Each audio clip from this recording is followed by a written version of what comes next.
নমস্কার বন্ধুরা, স্মৃতিরেখাস ক্রিয়েশনে আপনাদের সবাইকে স্বাগত জানাই।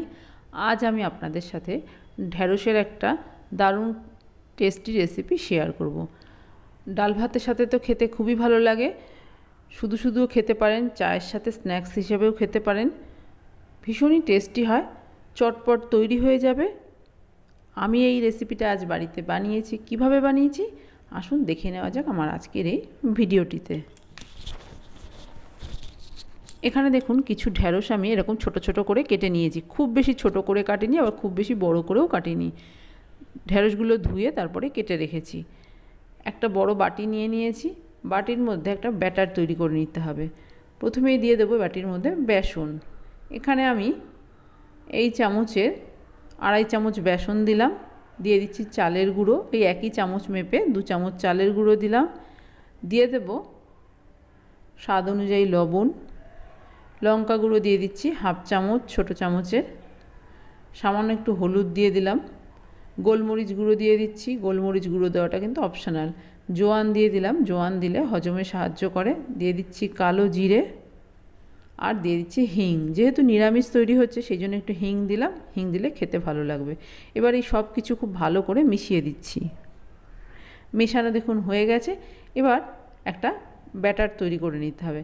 ব্যাটার তৈরি করার জন্য আমি ফ্রিজের জল এখানে ব্যবহার করছি। যে কোনো ব্যাটার তৈরির ক্ষেত্রে যদি ঠান্ডা জল ব্যবহার করা হয় তাহলে কিন্তু পকোড়া বা বড়াটা ভীষণই ক্রিস্পি হয়।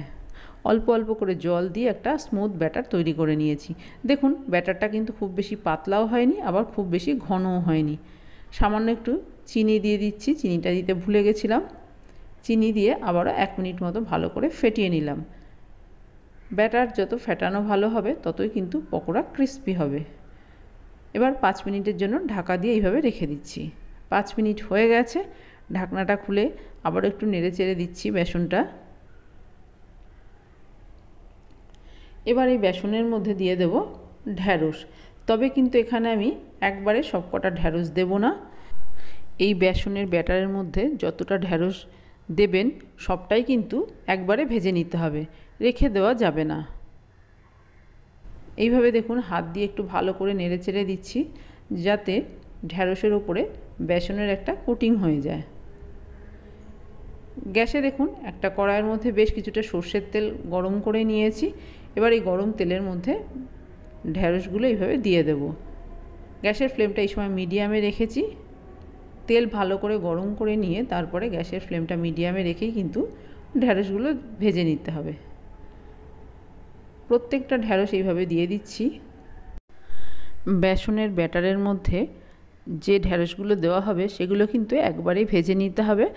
যদি বেসনের মধ্যে ঢ্যাঁড়স রেখে দেওয়া হয় তাহলে ঢ্যাঁড়স থেকে জল বেরিয়ে যাবে আর ঢ্যাঁড়স ভাজাটা একদম ক্রিস্পি হবে না, খেতে একটুও ভালো লাগবে না।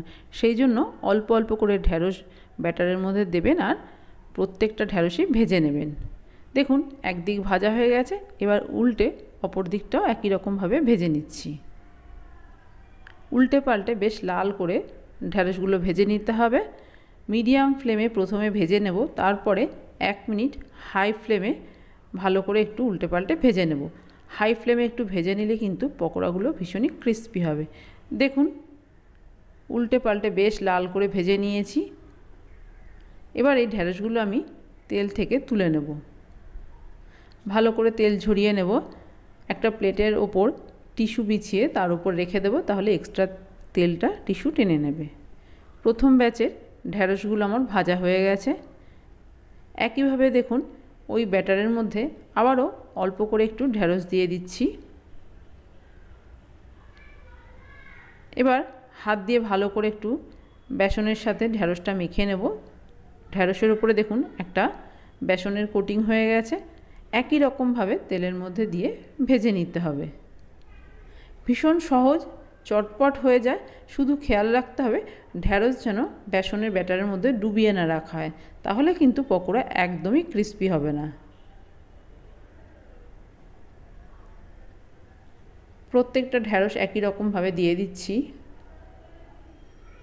আর গ্যাসের ফ্লেমটা মিডিয়ামে রেখে ভেজে নেব।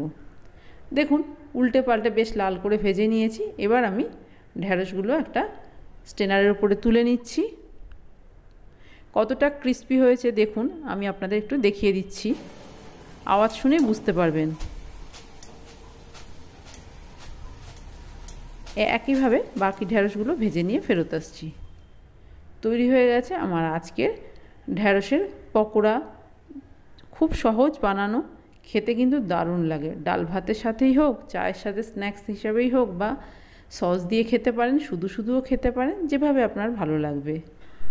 যারা ঢ্যাঁড়স খেতে পছন্দ করেন না তারা কিন্তু এইভাবে পকোড়া বানিয়ে খেয়ে দেখতে পারেন। অনেকেই ঢ্যাঁড়সের স্লিপারি ভাবটার জন্য ঢ্যাঁড়স পছন্দ করেন না খেতে, কিন্তু পকোড়া বানালে কিন্তু আপনারা স্লিপারি ভাবটা লাগবেও না, খেতেও বেশ ভালো লাগবে। আমার আজকের এই পকোড়ার রেসিপি যদি আপনার ভালো লেগে থাকে তাহলে আপনিও বাড়িতে এইভাবে একবার বানিয়ে দেখতে পারেন। আশা করি আপনার বা আপনার বাড়ির সকলেরই এই পকোড়া খেতে ভীষণই ভালো লাগবে। আমি ওপর থেকে একটু চাট মশলা ছড়িয়ে দিয়েছি, আরও টেস্টি হয়ে যাবে এই পকোড়াগুলো। আর আপনি যদি আমার চ্যানেলের নতুন বন্ধু হয়ে থাকেন তাহলে আপনার কাছে একটাই অনুরোধ, আমার চ্যানেলটা সাবস্ক্রাইব করে আমার পাশে থাকার। আপনারা সবাই খুব ভালো থাকবেন। আপনাদের সাথে আমার আবার দেখা হবে অন্য কোনো নতুন ভিডিওতে, নতুন কোনো রেসিপির সাথে।